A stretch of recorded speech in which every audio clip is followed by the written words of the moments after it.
सम्पूर्णमा नमस्कार। म प्राप्ति चौलागाई, बाँके कोहलपुर 11 टेलिकम रोड निवासी।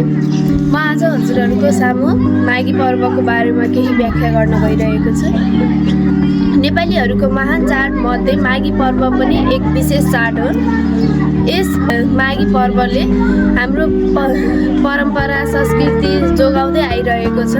विशेष गरी यस पर्वलाई थारू समुदाय र पहाडी समुदायहरूले मान्ने गर्दछन्।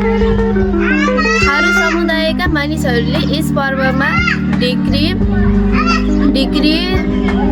अचार, मासु, जाड, ढुङ्गी जस्ता कुराहरू खाने गर्छन् भने पहाडी समुदायका मानिसहरूले गन्जी, तरुल, तिलको लड्डु र खिचडी अन्य कुराहरू खाने गर्दछन्।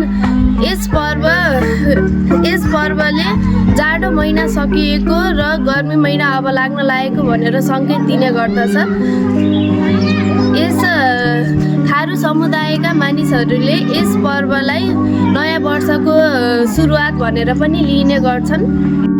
भन्दै सम्पूर्ण नेपाली र विदेशमा रहेका नेपालीहरूमा यस माघी पर्वको हार्दिक शुभकामना व्यक्त गर्दछु र नेपालमा सुख शान्तिको कामना गर्दै म यहाँहरूबाट बिदा हुन चाहन्छु। धन्यवाद।